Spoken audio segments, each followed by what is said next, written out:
안녕하세요. 미국 주시러 온 대학이 미준입니다. 미준 패밀리 여러분들 즐거운 마음으로 주말 보내고 계시라고 생각합니다. 오늘은 2시부터 방송을 보내드리지 못하고 조금 늦은 시간에 이렇게 인사를 드리게 됐는데요. 어제 잘 알고 계신 것처럼 누라는 새로운 바이러스, 신종 바이러스가 발견이 되면서 주식시장이 폭락을 했잖아요. 그래서 나름대로 여러분들께 도움이 될 만한 내용을 담아서 특집 방송을 준비하느라고 이렇게 좀 늦게 인사드리게 된 점 양해의 말씀을 부탁드립니다. 제가 오늘 준비한 특집 방송을 보내드리기 전에 일단 감사 말씀을 다시 한번 드리고 싶습니다. 어제 드디어 미준 채널이 30만 명 구독자를 달성을 했습니다. 그래서 제가 여러분들께 준비한 작은 이벤트 영상도 공유를 했었는데요. 정말 많은 분들께서 축하의 메시지를 보내주셨습니다. 보시는 것처럼 1600명이 넘는 엄청난 숫자의 구독자분들께서 저한테 축하한다, 따뜻한 한마디씩 보내주셨는데 이 글 하나하나 읽으면서 밤을 샐 뻔했습니다. 너무나 많은 메시지 때문에 제가 잠을 잘 수가 없을 정도로 너무나 많은 축하의 말씀을 보내주셨는데요. 이렇게 행복할 수가 없습니다. 요즘 들어서 미주원 덕분에 제가 새로운 인생을 살아간다는 이런 마음을 갖게 됩니다.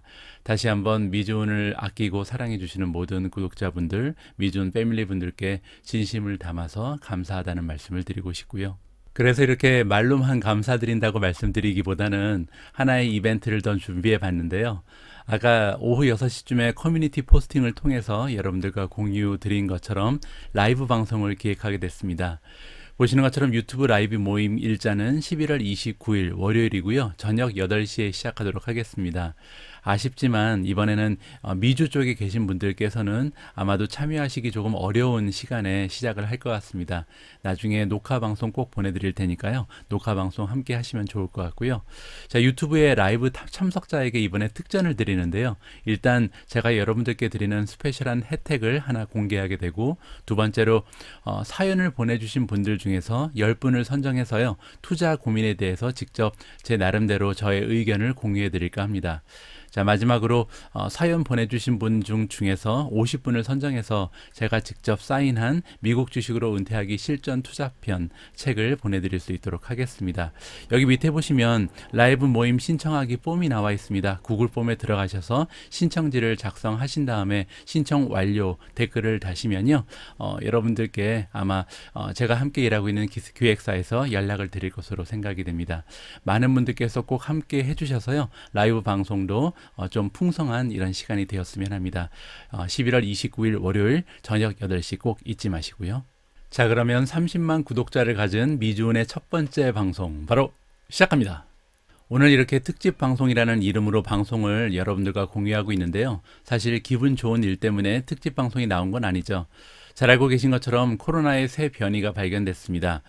누라고 부르기도 하고 지금 WHO에서는 오미크론이라는 이름을 지어준 것 같습니다.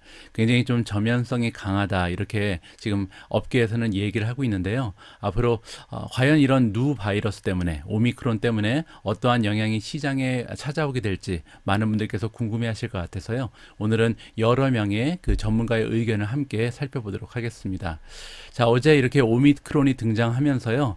주식시장이 대폭으로 좀 조정을 받았는데 그 중에서도 당연히 이제 그 에어라인하고 호텔 쪽이 가장 좀 직접적인 타격을 받았습니다. 보시는 것처럼 델타 에어라인이 8.44% 떨어졌고요. LUV는 사우스웨스트 에어라인인데 4.32%, 아메리칸 에어라인이 8.78% 떨어졌고요. 유나이티드 에어라인 역시 9.57%나 하락을 했습니다. 그 밖에 이제 호텔 업계들이 대체적으로 큰 폭으로 하락을 맞이하는 이런 추세를 보여줬고요. 그뿐만이 아닙니다. 오일 쪽도 굉장히 타격이 심했는데요. 어제 그 원유의 가격이 급격하게 떨어지면서 보시는 것처럼 뭐 종목에 따라서는 16%, 11% 떨어진 종목도 있고요. 우리가 잘 아는 엑소모빌 같은 종목도 3.5%나 급락을 했습니다. 자, 그리고 뱅크 쪽도 좀 볼게요. 뱅크 쪽이 이렇게 하락한 이유는 뭐냐면요. 어제 10년 국채 금리가 굉장히 큰 폭으로 하락을 했거든요. 그러면서 이제 JP 모간이 3% 이상 떨어졌고요. 뱅크 오브 아메리카가 3.93, C 같은 경우는 시티그룹이죠. 2.65%, 웰스파고가 5.61%나 급락을 했습니다. 자, 그리고 다음으로는 이제 헬스케어를 보실 텐데 보시면 이제 모더나가 20% 이상 폭등을 했습니다. 여러분들 중에 혹시 모더나의 주식을 갖고 계신 분들께서는 환호성을 지르셨을 것 같은데 굉장히 좀 생각보다 많이 폭등을 해버렸고요. 파이저 역시 6.11% 올라갔습니다. 자, 그리고 이제 비트코인하고 그 이더리움이 굉장히 많이 빠졌습니다. 비트코인은 7.95% 떨어졌고요. 이더리움 역시 9.4%나 폭락을 하면서 지금 가격이 비트코인 같은 경우는 54,000까지 떨어진 상황이고요. 이더리움도 지금 4,000달러를 간신히 넘어가는 이러한 수준에 머물러 있습니다. 자, 다음으로는 미주은의 포트폴리오 관심 종목을 한번 살펴볼 텐데 제가 가지고 있는 종목 중에서 가장 많이 떨어진 것은 오픈도어입니다. 3.76%. 우버 같은 경우는 제가 보유하고 있지는 않지만 지금 투자를 계획하고 있는 종목인데 3.7% 떨어지면서 저는 개인적으로 좀 기분이 좋은 상황이고요. 엔비디아가 3.58, 알람닷컴이 3.5, 니오가 3.45% 떨어졌고요. 에어비앤비가 역시 이제 숙박계에 종사하는 이런 기업이기 때문에 3.35% 떨어지면서 좋지 않은 추세를 기록했습니다. 반면 굉장히 많이 올라간 종목들은요, 우리가 쉽게 예상해 볼 수 있는 것처럼 스테이 홈 관련 종목들이었습니다. 줌이 5.72% 급등했고요. 펠로톤이 5.67%, 텔라닥이 3.41. 그래서 어떻게 보면 원격 근무를 도와주는 그런 기업, 그리고 집에서 운동을 할 수 있는 기업. 하나는 이제 원격 진료죠. 따라서 이러한 종목들이 상승을 했고요. C-리미티드 같은 경우는 이제 이커머스죠. 따라서 전반적으로 만약에 바이러스가 확장되면 예전에 그 팬데믹 초기의 모습으로 돌아갈 가능성이 있다. 그래서 2020년에 굉장히 좋은 모습을 보였던 주식들이 어제 급등을 했다. 이렇게 우리가 정리를 해볼 수가 있습니다. 자, 시장의 전문가들도요, 나름대로 어제 누 바이러스가 발견되면서 그들 나름대로의 전망을 지금 피력을 해주고 있는데요. 보시는 것처럼 댄 이브즈라는 사람은 뭐 셀오프가 굉장히 좋은 오퍼추니티다. 지금 많은 주식을 줍줍해야 된다. 이러한 의견을 던져주고 있고요. 반면에 크레이머 같은 경우는 뭐라고 얘기하냐면 아직까지 매수해서는 안 된다. 왜냐하면 이 변이 바이러스가 어떻게 발전될지 모르기 때문에 조금 더 지켜봐야 하는 것이 현명하다. 이렇게 좀 의견이 분분합니다. 이렇게 의견이 분분한 상황에서 우리 같은 개인 투자자들은 조금 갈팡질팡할 수 있잖아요. 그래서 제가 여러분들께서 조금은 좀 편한 마음으로 향후의 전략을 따실 수 있도록 업계에서 좀 인정받는 전문가들이 어떠한 전망을 하고 있는지, 그들의 그 예상은 어떤지, 그들의 전략을 하나하나 살펴볼 수 있는 기회를 마련해 봤습니다. 제가 오늘 하루에 본 비디오만 한 30-40개가 넘어가는데요. 그 중에서 가장 여러분들이 좀 시청하셔서 도움이 될 만한 자료 몇 개를 좀 간추렸습니다. 첫 번째는 톰 리입니다. 우리가 이제 톰 리의 의견을 안 들어볼 수가 없잖아요. 보시는 것처럼 미국 쪽에서도 이미 84,000뷰가 넘을 정도로 굉장히 많은 사람들이 톰 리는 과연 이 상황에 대해서 어떻게 생각하고 있는지 관심을 가졌다는 것을 직접 확인을 해볼 수가 있고요. 두 번째로 살펴볼 의견은 여기 나와 있는 아서 카신입니다. 아서 카신이라는 분은요, UBS의 그 다이렉터거든요. 이분은 과연 지금 상황을 어떻게 보시는지 그분의 의견도 살펴봅니다. 자, 세 번째 같은 경우는요, 지금은 이 마켓 셋업가 줍줍 기회가 아니다. 기다려야 된다. 지금은 시작에 불과하다. 엄청난 하락장이 기다리고 있다. 이런 의견을 던져주고 있는 전문가인데요. 이분의 이름은 캡우드 인베스트먼트의 매니징 파트너를 지내고 계신 에드 부토스키입니다. 자, 과연 이분은 어떠한 이유로 인해서 이렇게 부정적인 견해를 전해드리고 있는지 이분의 의견도 한번 살펴보시고요. 다음도 좀 부정적인 의견인데 제프리즈라는 투자기관에서 일하고 있는 데이빗 제보스라는 사람의 의견도 들어보도록 하겠습니다. 자, 마지막으로 준비된 영상은요, 두 분의 전문가가 동시에 출연을 하시는데 한 분은 조금 굉장히 긍정적인 의견, 또 한 분은 지금 조정이 일어나고 있다라고 약간은 부정적인 의견을 제시해주고 있습니다. 자, 이렇게 여러 명의 의견을 여러분들께서 직접 한번 확인을 하시면서 관심을 가져야 되는 부분은 뭐냐면 이들의 논리겠죠. 과연 어떠한 논리를 가지고 긍정적인 전망을 내놓는지, 어떠한 그 논리적 근거를 가지고 부정적인 의견을 제시하고 있는지, 이들의 논리적 근거를 여러분들이 객관적인 눈으로 한번 비판을 해보시고요. 여러분 나름대로 내 생각에는 이렇게 진행될 가능성이 높다. 이렇게 한번 마음을 정해보시는 것도 좋을 것 같습니다. 그리고 이제 여러분들께서 궁금해 하실까봐요. 저의 개인적인 전략을 말씀드리면, 저 같은 경우는 이렇게 하락장이 찾아오면 조금 욕심을 내는 스타일이거든요. 그래서 아직 어제 주식시장이 떨어진 걸 보고 줍줍한 종목은 없습니다. 앞으로 한 2-3일 정도 더 떨어지지 않을까 좀 기대를 하고 있는데, 이러다가 만약에 반등을 해버리면 할 수 없는 거고요. 조금 더 떨어지면 이제 분할 매수를 시작할 예정입니다. 자, 지금부터 5편의 영상을 연달아서 시청을 하실 텐데요. 여러분들 알고 계신 것처럼 저의 파트너 오미주님께서 지금 영국에 아이들과 가 계시잖아요. 그래서 혼자서 번역하고 자막 작업하느라고 고생을 좀 했습니다.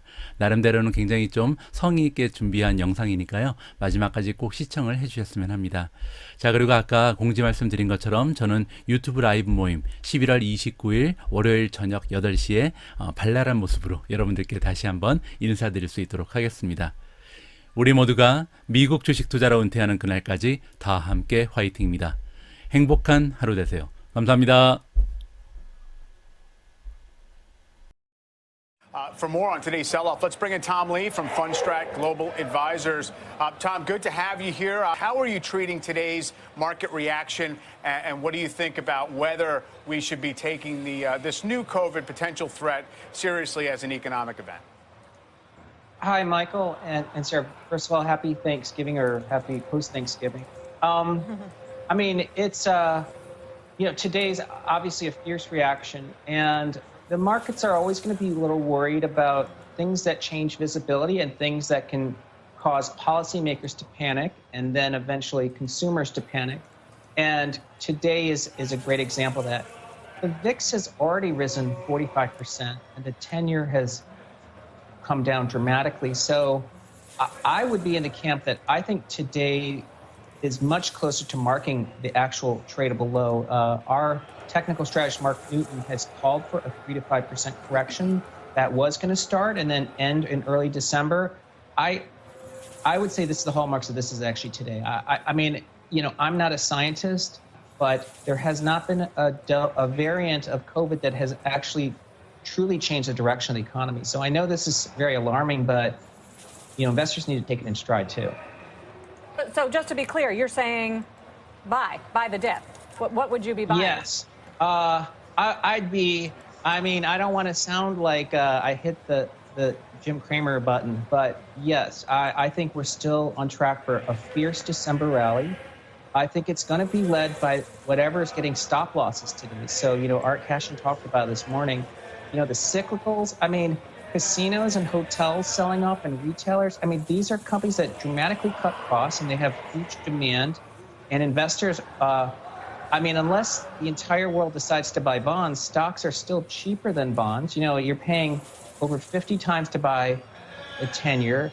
You're paying, more than that, 65. You're paying 50 times to buy an investment grade bond. I mean, the S&P, at 20 times our 2022 estimate, I mean, it's still a bargain. Today, Art Cashin, UBS Director of Floor Operations, is joining us now on the CNBC Newsline. Art, it's always great to have you on the phone on a day like today, just to help us sort of parse through some of the trading activity we're seeing and make sense of it from a historical perspective. I mean, can we say that the Santa Claus rally is now out the window with the selling we're seeing? No, we've had times when we've had to put Santa Claus on a milk box, but he tends to come back. What you're seeing today, I think, is a minor sell-stop washout. It's kind of a holiday weekend for a lot of people, and despite what you hear about smart algorithms, often the only way you have to protect yourself technically is to put a stop order in, meaning if the market goes down or the stock you own goes down to a specific price, you want to sell there because it's done technical damage. So when we have one of these sell-stop washouts as we're having today, the professionals don't buy on the first sell-off, the opening sell-off, because you'll be preventing stocks from reaching that low level that will trigger the lower stops.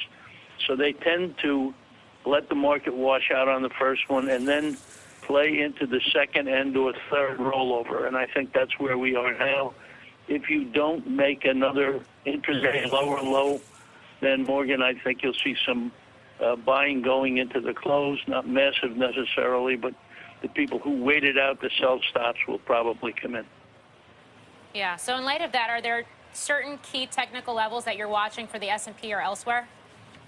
No, I step away from those on a day like today because I don't know the minds of thousands of people who put in those stop orders. So the collective power of that, it tends to hit. The other thing I want to say is that this new variant, while it's disturbing, it's not coming in a vacuum.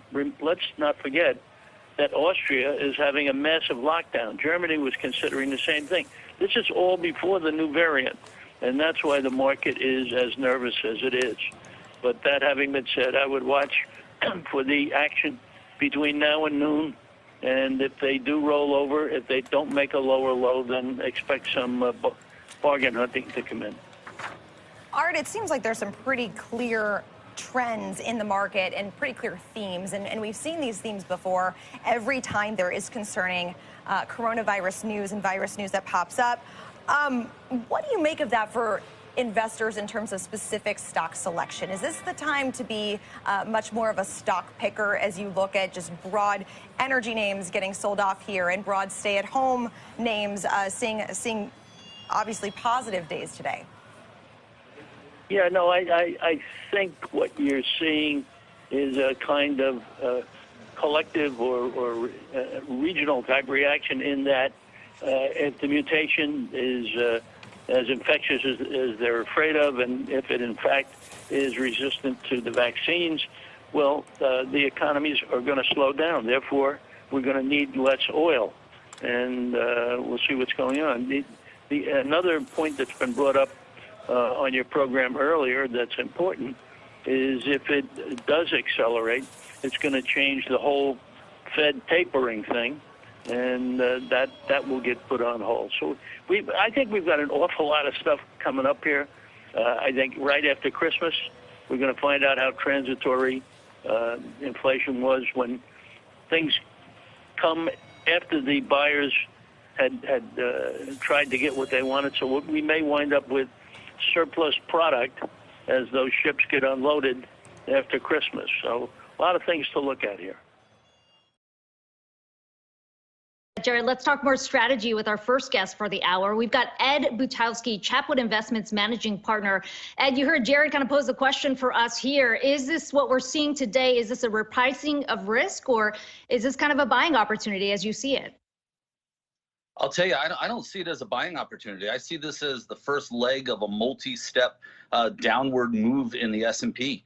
I'll tell you, the market has been 31% overvalued for a number of months, and I believe that this is the first leg of a, call it repricing, whatever you want to call it, but it's definitely going to be a downward move going into 2022.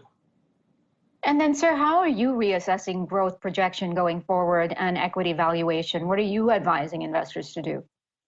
We've stayed away from a lot of the growth stocks just because you just cannot support and justify for a long period of time this kind of overvaluation. You have to remember, in October 1987, the stock market was 40.2% overvalued. Up until recently, the market was 32% overvalued. And it was only in a very few number of companies that you were seeing this, kind of growth rate that could be supported. Facebook and Google and so on, you could support them, but the overall market was definitely overvalued, and you had to be very careful about it. Ed, you talk about reassessing the risk now, but if you look at some of the outliers in the session today, the stay-at-home trades coming back, you look at a name like Zoom, up more than 7% in the session.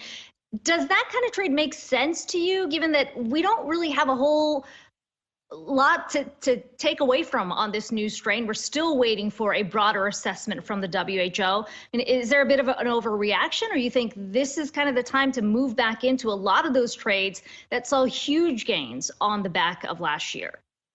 Right. And if you look at Zoom, you're looking at a company that is still incredibly overvalued. And this new variant is an excuse, I believe, to sell off the market. Because I think it's because the market is so overpriced. I think these stay-at-home stocks were, properly priced at one point, but before the pandemic, they just skyrocketed to unsupported levels. And I think that they've come down, and they should stay down. I don't mean to be a bear, but I just don't believe any of these stocks are worth what they're selling for. Let's bring in David Zervos, Chief Market Strategist at Jefferies. David, I guess, clearly everybody is in wait-and-see mode. We don't know enough to make real broad conclusions here in terms of what the economic risks might or might be. So kind of easy to say, well, let's wait and see. The market doesn't wait and see that easily a lot of times. It needs to reprice based on what we know. What did today's action tell you along that front? I think it's difficult to read today's price action. It was a very illiquid day. It was very illiquid in Europe, both in the bond and the stock market. So I think let's watch Monday. Monday's going to be a really critical day. We come off of these sorts of, down 4 or 5% in European equities, 2 to 4% depending on the Russell or the S&P here, and just a lot of people out. I think Monday's going to be a really important day. And I'm a little worried, to be honest, that people have gotten themselves positioned very aggressively for a view that is extremely rosy at valuations that, were pretty darn good going into the end of the year. We were up 26, 27% for the year in the S&P. And, now we pulled back up 23 and a half. Come a long way. And I think a lot of people are pressing and it could be kind of messy. So I'm kind of okay with a little bit of mess here. Okay with messy just so that it cleans out some of that aggressive positioning, or because you think that, people have to downgrade their assessment of what the economy can give us next year? I think there's two parts to it. The first part is that I think people have gotten a little ahead of themselves on the whole inflation story and the whole consumer story. Not a ton, but it's going to be more difficult. And you see it in the sentiment data. Nobody wants to talk about the sentiment data, but this is going to dent sentiment once again. And the Michigan sentiment in particular stands at very, very low levels. So I worry about what these sorts of, random hits across the bow vis-a-vis the virus due to longer term sentiment. That's one. And the second is, I just think people got very aggressive in their positioning. And it's nice to see things clean out. So when you get calls by Jefferies clients about what to do today, what are you telling them in terms of equity or bond exposure at the moment? Well, Sarah, we felt like you had a really good run for the first 3 quarters, and it was time to kind of watch and take a break. It was a breakneck pace coming into the fourth quarter, and we were looking for sort of some stability for a little while and just some room to watch how this inflation debate, in particular, and how the Fed debate would line up, and how the Fed makeup would happen with Jay and Lael and others still in the mix for the vice chairs now, but. I think you do have a new Fed. We're not going to talk about Fed too much today. It's not the exciting thing on everybody's agenda, but we have a very different Fed that's coming up. We have a very difficult inflation story to swallow for a lot of people. And we've got this constant shot across the bow of new things coming vis-a-vis the virus. So there's just a lot of things that can get us into a little bit of a messy position, especially if people take themselves to a levered place that they might not really want to be into an illiquid time of the year, such as year end.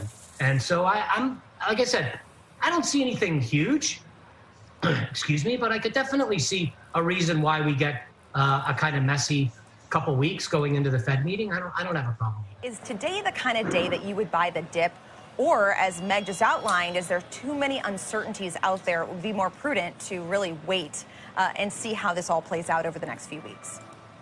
Well, I think today you could do some nibbling, but I think you'll have some better opportunities for bigger bites on Monday. I think that over the weekend, you're probably going to get investors who are nervous about this new variant, as you reported, NU, and so probably put in some sell orders over the weekend. So I would tend to think that you will have some better buying opportunity points early in next week. But I, too, think that at least the way it stands right now, it does offer a reason more to buy than it does to bail.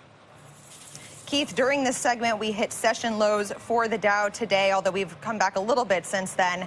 How much do you think that this, holiday week, known for having lower level of volume and limited liquidity due to the shortened trading day, is that playing a factor in some of the larger swings that we're seeing, or would you expect this regardless of what day it is? Well, first, great to be with you on Black Friday, even though it's an unexpected Black Friday. I do think the day after Thanksgiving is a thin market. We expect things to be exacerbated. Either way, though, this would have an impact on the market. It complicates things somewhat. But I think the broader context is before this news came out, the market has risen about 9% since early October. And I think it was due for a little bit of a consolidation and a little bit of a gut check here. It's too early to know, what all the impacts are. But I do think people should have some optimism that we just went through, almost 2 years of this pandemic. We've seen businesses adjust, consumers adapt, and markets and profits are at record highs. So I'd be careful about getting too bearish on this uncertainty that we're seeing today.